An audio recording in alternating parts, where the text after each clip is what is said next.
তোমাদের সামনে মৃত্যুবরণ করেছে, তোমরা কি দেখো নাই? দেখেছিলে, কিন্তু একটাবার চিন্তা করনি, লাশটা যখন ঘাড়ে নিয়ে কবরস্থান পর্যন্ত পৌঁছায় গিয়েছো, দাফন করেছো, তুমিও কিন্তু চিন্তা করো দেখো নাই সাময়িকের জন্য এই জমিনের উপরে এসে আমি যে কর্মগুলো করি, আমার দ্বারা যে কি কাজ হচ্ছে, আমার দ্বারা যে কি কাজ উপহার দিচ্ছি, আখিরাতের জন্য কি আঞ্জাম দিচ্ছি, এই বিবেকটা তোমাকে কাজে না লাগাবার কারণে, তুমি এই জিকির করা থেকে, স্মরণ থেকে বিরত হয়ে যাওয়ার কারণে আজকের তুমি অন্ধ। আমরা কি চাই সে অন্ধ হয়ে হাসরের ময়দানে কিয়ামতের দিন উঠি? যদি তাই না চাই, তাহলে আল্লাহর ভাষায় আমরা চাই আল্লাহ পাক যেন আমাদেরকে সেই নিয়ামত থেকে বঞ্চিত না করেন যে নিয়ামত তিনি আমাদেরকে দিয়েছেন, আখিরাতের ময়দানেও যেন আমরা সেই নিয়ামতগুলো পেয়ে যাই। ঠিক কি না? আমরা সবাই জান্নাতে যেতে চাই, জান্নাত থেকে কেউ বাইর হয়ে আসতেও চায় না। জান্নাতে যাবার আশায় নিয়ে শুধু পায়তারা করি, কিন্তু পায়তারার কাজ করি না। আজান হচ্ছে, মুয়াজ্জিন আহ্বান করছে, আসো নামাজে, আলিঙ্গন করো, নামাজে আসো, কাতারবদ্ধ হও, নামাজে আসো। আপনি ক্যারাম বোর্ডে তাস খেলছেন, ক্যারাম বোর্ড খেলছেন, তাস খেলা বসে আছেন, গল্প গুজবে চার আড্ডায় বসে আছেন, কিন্তু এদিকে নামাজ রক্ত চলে যাচ্ছে। বান্দা তুমি বুঝতেছিস, চেষ্টা করো না, কথা বলেন না কেন? যদি এই হয় আপনার কথা, যদি এই হয় আপনার আমল, তাহলে আখিরাতের ময়দানে কিয়ামতের দিন কি হিসাব দিবে বান্দা তুমি? কোন হিসাব দেওয়ার কথা থাকবে না। এজন্য হিসাব জবাব দিয়ে মূলক দিতে হলে জবাব দিয়ে মূলক কাজ জমিনের বুকে করতে হবে। ঠিক কি না? সম্মানিত উপস্থিতি, আমি আমার বক্তৃতার ভিতরে প্রায় বলেই থাকি, বিভিন্ন বিশেষ করে এটা জানাজার প্রোগ্রাম বেশ করে থাকি, এটা যে এই জমিনের বুকে আপনি যত ভালো আমল করতে পারবেন, যত ভালো কাজ করতে পারবেন, যত আমলে সলেহ করতে পারবেন, কবরের ভেতরে গিয়েও আপনি অত শান্তিতে থাকতে পারবেন। কথা বলেন না কেন? ভালো কাজ জমিনের উপরে যত করতে পারবেন, কবরের ভিতরে আপনার তত ভালো ইহসান হবে। আপনি দুনিয়ায় যত বাটপাড়ি, যত বদমাইশি, যত লম্পটি, যত বেনামাজি, যত সুদখোর, যত ঘুষখোর, এদের সাথে শামিল হবেন, ওই কবরের ভেতর ঢোকেন ওই রকম ফেসটা হাতুর দিয়ে ঝাড়তে ঝাড়তে। কথা বলেন না কেন? হাদিসের ভেতরে পাওয়া যায় রাসূল কারীম সাল্লাল্লাহু আলাইহি ওয়াসাল্লাম কবর সংক্রান্ত বিষয় বলেছেন, যারা পাপিষ্ঠ মানুষগুলা মৃত্যুবরণ করে, এই মানুষগুলা যখন দাফন করা হয় কবরের ভিতরে, মন কারণে করে সওয়ালের জবাব যখন দিতে পারে না, রাসূল কারীম সাল্লাল্লাহু আলাইহি ওয়াসাল্লাম দুইটা হাত নিয়েছেন, দুইটা হাত নিয়ে এরকম আঙ্গুলের ভিতরে আঙ্গুল দিয়েছেন। কি দিয়েছেন?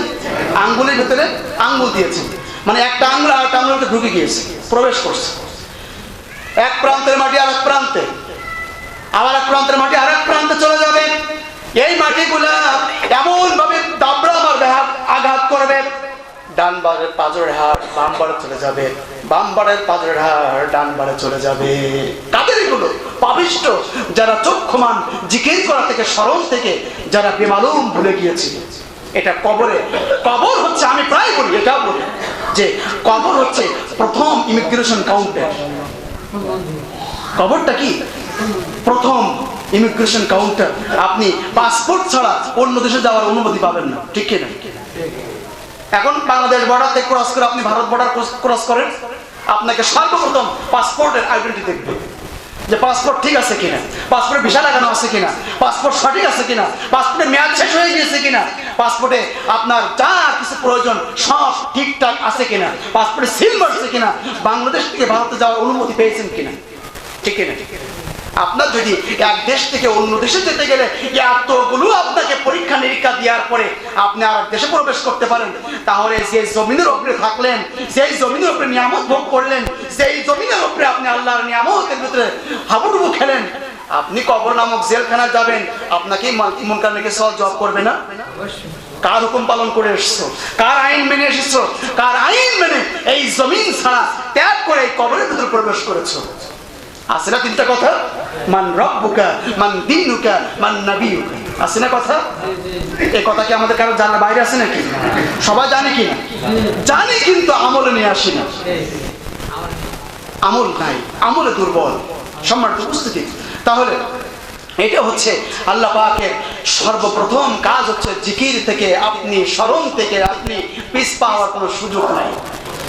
শুধু তাই নয়, রাসূল কারীম সাল্লাল্লাহু আলাইহি ওয়াসাল্লামের উপরে দীর্ঘ 23 বছর ধরে যে ওহী নাযিল হয়েছে, যে কিতাব নাযিল হয়েছে, এই কিতাবের ভিতরে এটাও এসেছে। আল্লাহ পাক বলেন ইত্তাবিউ মা উনজিলা ইলাইকুম মির রাব্বিকুম, ইত্তাবিউ মা উনজিলা, আপনার প্রতি অবতীর্ণ করা হয়েছে, নাযিল করা হয়েছে, ইলাইকুম মানে তোমাদের প্রতি, মির রাব্বিকুম রবের পক্ষ থেকে, ওয়ালা তাত্তাবিউ মিন দুনিহি আউলিয়া, আল্লাহর আনুগত্য করো, তার আনুগত্যের বাইরে তোমরা তোমাদের জীবন পরিচালনা করো না।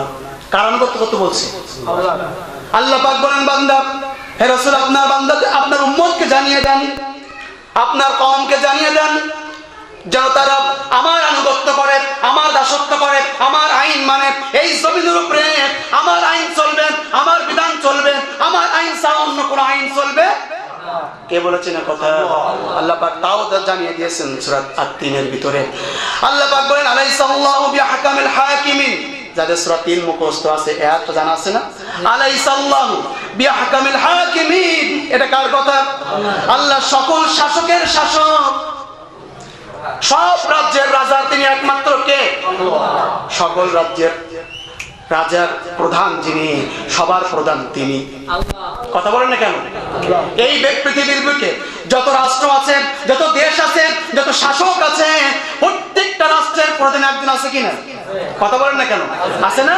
প্রত্যেক রাষ্ট্রের একজন প্রধান আছে, সব রাষ্ট্রের প্রধান আবার একজন আছে, আছে না?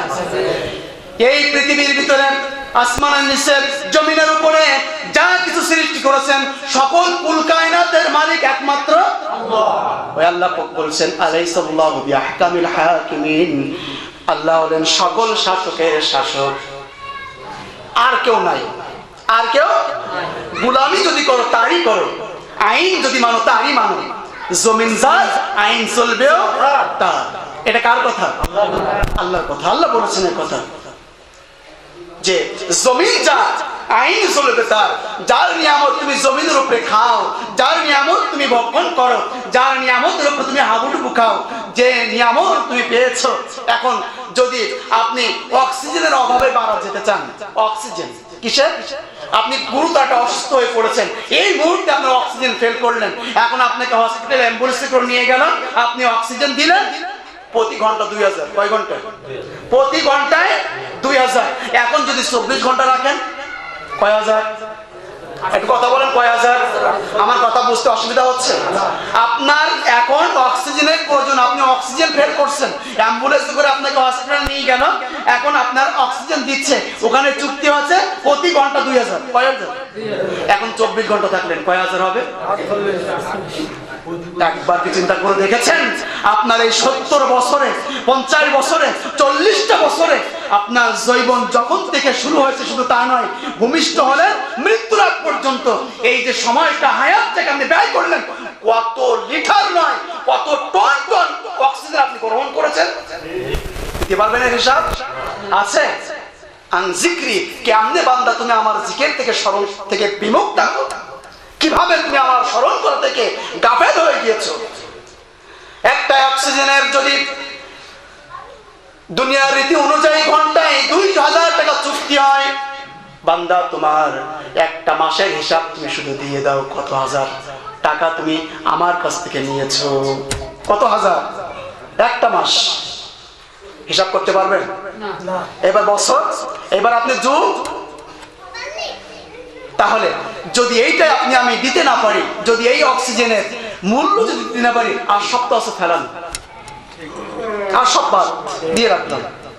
আপনার 3.5 বডির ভিতরে যে স্ট্রাকচার আপনার তৈরি করে রাখছে, যে বডির ভিতরে আপনার যা যা প্রয়োজন সব কিছু পেয়ে গিয়েছেন, বান্দা একবারও তো স্মরণ করিস না যে আল্লাহ আমাকে এত নিয়ামত দিয়েছো, এত নিয়ামত দিয়েছো, আজকে মনের ভুলে সিজদা দেই, কি এটার জন্য প্রশংসা আদায় করি? শুধু খান আর ঘুমায়। টয়লেট করা, অনেকে টয়লেট আটকা পড়ে না, প্রস্রাব আটকা পড়ে যায়, তখন বোঝে বান্দা যে এটার কত নিয়ামত। কথা বলেন না কেন? একবার বোঝে না, যতক্ষণ না সে ওই যে বিপদ চলিয়ে যাওয়া মাত্র খোদাকে ভুলিয়ে যায়, একটা কথা আছে না? যতক্ষণ বান্দা তুমি সুখে থাকো, আরাম আয়েশে থাকো, ততক্ষণ পর্যন্ত আমার স্মরণ হয় না। যখন তোমার প্রস্রাব আটকায়, টয়লেট আটকায়, যখন রোগ আক্রান্ত হয়, বেডের পর বেড, মানে বছরের পর বছর, মাসের পর মাস, দিনের পর দিন স্মরণে থাকো, তখন আমার কথা স্মরণ হয়। বান্দা যখন তোমার নিয়ামতের ভিতরে সব পেয়েছিলে, তখন তুমি আমার তাসবিহ করার সুযোগ তুমি পাও নাই। আল্লাহর ইবাদত দরকার নেই, আল্লাহর ইবাদত লাগবে না, প্রয়োজন। রাসূল করিম সাল্লাল্লাহু আলাইহি ওয়াসাল্লাম বলেন, আল্লাহ সুবহানাহু ওয়া তাআলা বান্দার তওবা ততক্ষণ পর্যন্ত কবুল করবে যতক্ষণ পর্যন্ত গড়গড়া আওয়াজ না আসবে। কি আওয়াজ? গড়গড়া আওয়াজ। মৃত্যু সজ্জায় পড়ে গিয়েছেন, মৃত্যু সামনে চলে আসছে, গড়গড়া উঠে গেছে, আপনার তওবার দরজা বন্ধ, তওবার দরজা আপনার জন্য বন্ধ। যুবক, এই জন্য বলি, কত সময় পেয়েছি, কত হায়াত চলে গিয়েছে। আপনিও আমি এখন যারা দেখেন চুল পাকা, দাড়ি পাকা, দাড়ি লম্বা হয়ে গেছে, বয়সের ভিতরে সাপ চলে এসেছে। আপনি একসময় যুবক ছিলেন, কি ছিলেন? আপনি একসময় ছুটতেন, আপনি একসময় বড় বড় খেজুর গাছ, নারকেল গাছে উঠতেন, ঠিক না? এখন কি আর সম্ভব? এজন্য আল্লাহ পাক বলেন, যৌবনের সামর্থ্য থাকতে, যৌবনের সময় থাকতে যদি বান্দা একবার আল্লাহ, আর বৃদ্ধা বয়সে একবার আল্লাহ, একবার বৃদ্ধা বয়সে আল্লাহ, যৌবন বয়সে একবার আল্লাহ, আসমান জমিন পার্থক্য। কথা বলেন না কেন? আমার ব্যক্তিগত কোনো কথা বলছি না, কোরআন এবং হাদিস থেকে কথাগুলো বলছি। এজন্য আল্লাহ পাক বলেন, ইনাল হুকমু লিল্লাহ, হুকুম যদি চলে শুধুমাত্র তার হুকুম চলবে তোমার জীবন থেকে। তোমার জীবনের উপরের দিকে একবার তাকিয়ে দেখো, তোমার জীবনটাকে আমি দিয়েছি, এই জীবনের মালিক হলাম আমি, এই রিজিক দিয়েছি এর মালিকও আমি, অক্সিজেন গুলো গ্রহণ করো এটার মালিক আমি, যে দাঁত দিয়ে তুমি চিবাও ওই দাঁতও দিয়েছি আমি,